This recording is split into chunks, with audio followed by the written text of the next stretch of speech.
এসএসবিসিএল কর্তৃক আয়োজিত ৩ দিনব্যাপী নবম আন্তর্জাতিক শিক্ষা ও পর্যটন মেলা ২০০৯ আগামী ২১শে অক্টোবর হোটেল শেরাটনের বলরুমে শুরু হবে। এই উপলক্ষে আজ ঢাকা রিপোর্টার্স ইউনিটিতে এসএসবিসিএল এর উদ্যোগে এক সংবাদ সম্মেলনের আয়োজন করা হয়।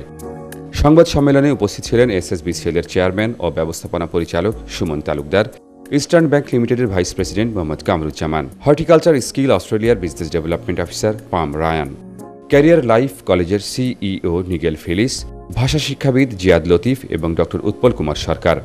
সম্মেলনে বক্তারা বলেন, বিশ্বায়নের এই যুগে প্রতিযোগিতায় টিকে থাকতে হলে শিক্ষার গুণগত মান ও কারিগরি শিক্ষার গুরুত্ব অপরিসীম। বিশ্ব কর্মসংস্থানের জন্য দক্ষ জনশক্তি গড়ে ওঠা অপরিহার্য।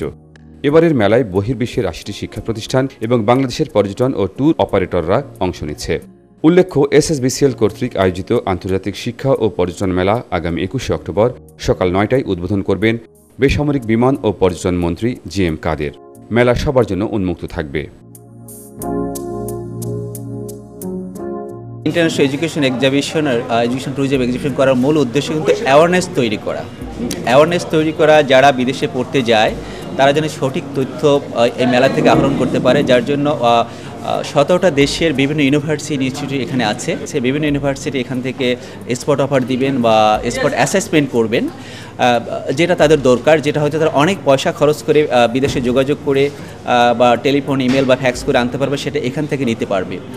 ব্যাংক এখানে থাকবে, তাদের বিভিন্ন রকম ফিনান্সিয়াল যে বা ফাইল ওপেনিং যে তথ্যগুলি সেটা এখান থেকে তারা প্রোভাইড করবে। এয়ারলাইন্স থাকবে, স্টুডেন্ট যাতে সঠিকভাবে তারা ভ্রমণ করতে পারে, এবং বিভিন্ন অ্যাম্বাসি লোকজন এখানে থাকবেন, যে ইমিগ্রেশন পলিসি বা ভিসা তথ্য এখান থেকে স্টুডেন্টরা নিতে পারবেন।